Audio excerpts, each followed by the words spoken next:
If the people who make games didn't listen to their fans' feedback, they wouldn't stick around in the industry for too long. Listening to player responses, responding to changing tastes, and adapting to new market circumstances is how developers and publishers thrive and survive. But not all the changes that are made as a result prove to be popular among fans. Some of them turn out successful while others don't, and here we're going to speak about a few times that developers made controversial changes based on response from fans.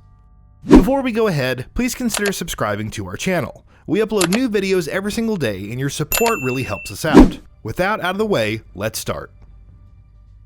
Metal Gear Solid 5, de-emphasizing storytelling. Metal Gear Solid has always been focused on storytelling, and that only grew with each new installment in the series. Thanks to Hideo Kojima's love for films, that generally materialized as stylishly directed and cinematic cutscenes, which only grew longer and longer as time went on.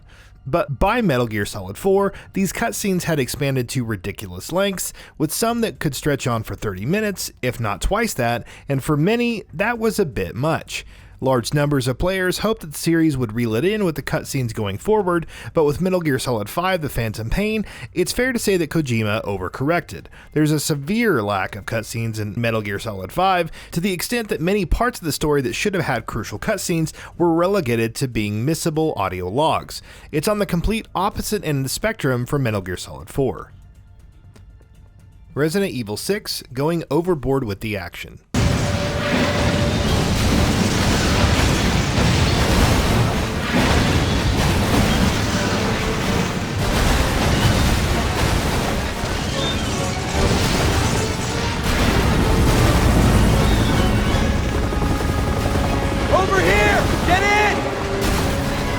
Resident Evil had always taken baby steps toward becoming more action-oriented with each successive entry, but with Resident Evil 4, it took a giant leap from horror to action.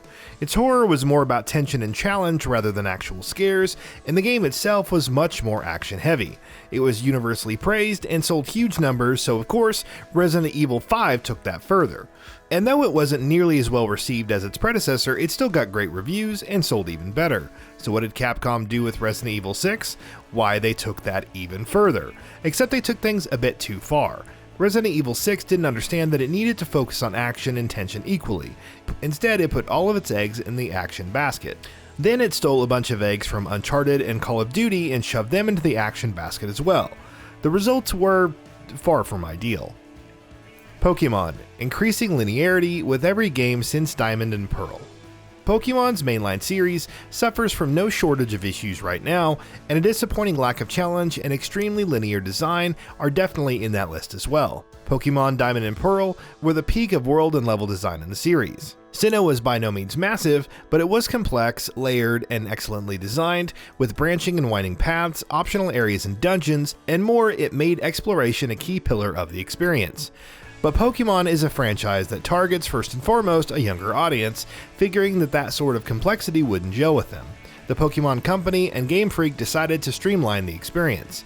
Each new game in the series since then has been increasingly more linear to the point of being excessively and painfully simplistic, and that dumbing down has gone hand in hand with an ever-increasing lack of challenge, with Sword and Shield being the absolute nadir of the series.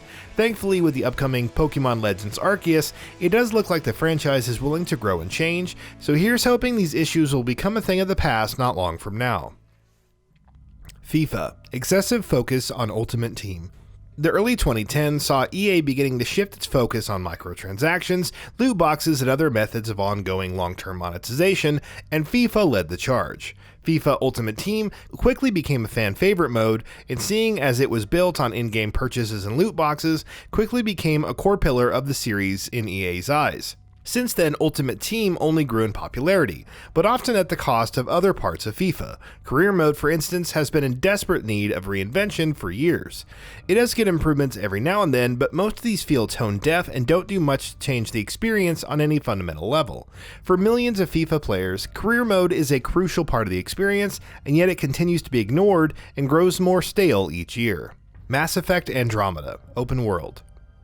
Owing to the ever-increasing popularity and success of open-world game design, many franchises have made the jump to open worlds. Some have been less successful than others, like Mass Effect for instance. Before its launch, Mass Effects would enthusiastically tell you that open world design is a natural progression for the series, that getting to explore vast, beautiful, and varied alien planets with complete freedom would make the series infinitely better.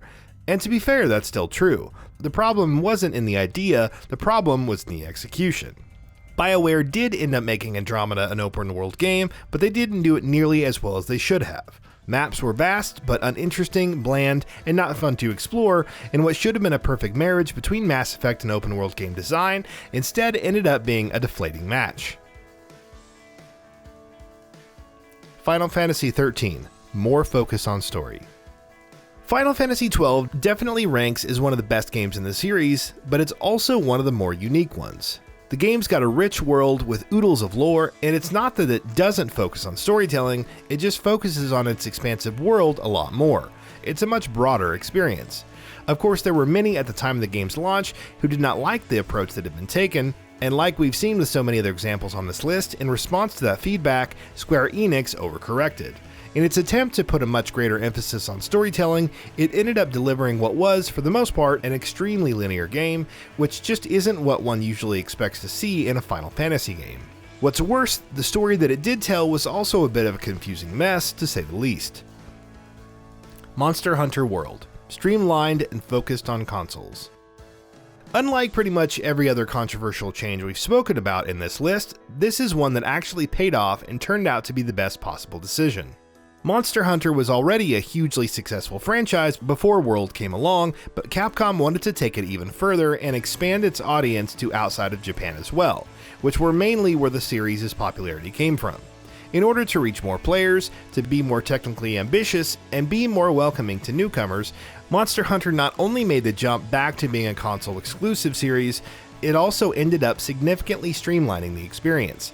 Though many feared that the streamlining would lead to a dumbed-down, shallower game, it turned out that Monster Hunter World ingeniously cut out the fat and polished the core loop of the series to a sheen and ended up delivering an absolutely excellent game. A controversial decision, but thankfully, Capcom was proven right. Batman Arkham Knight, the Batmobile. It didn't take long after Batman Arkham City allowed players to experience a fully realized open-world Batman game that everyone started asking for its sequel to have the Batmobile. We wistfully imagined how fun and exciting it would be to drive through the streets of Gotham City in the Batmobile, and Rocksteady listened. Batman Arkham Knight made the Batmobile its headlining feature, but in a cruel twist of fate, it also turned out to be one of the game's worst aspects.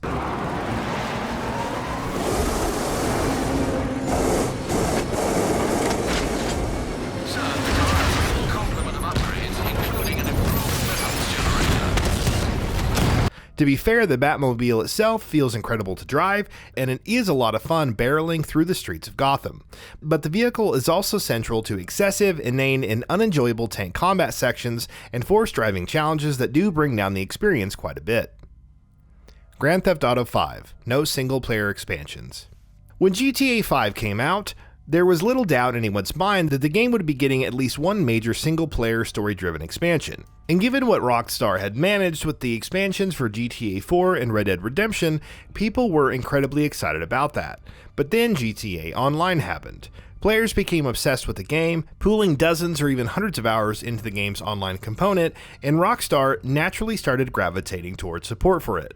Over the last 8 years, GTA Online has been instrumental to GTA 5's ridiculous and persistent sales, and it's kept growing and changing to bring more players in. Which is all well and good, there's dozens of millions of people who love GTA Online.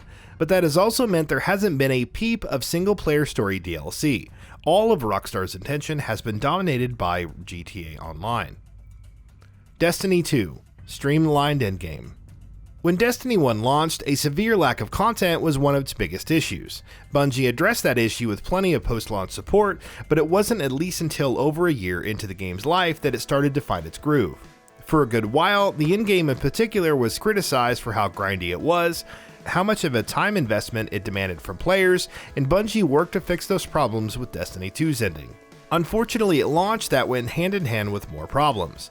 In overcompensating for the demanding and grindy nature of Destiny 1's launch, Destiny 2's endgame at launch ended up feeling a bit too light and lackluster. And that brings us to the end of the video. A quick request before we conclude. We upload new videos every single day, and if you like what we are doing, please consider subscribing. It really helps us out. Also, do not forget to enable all notifications by clicking the bell icon so you can receive daily video updates. Thanks for watching.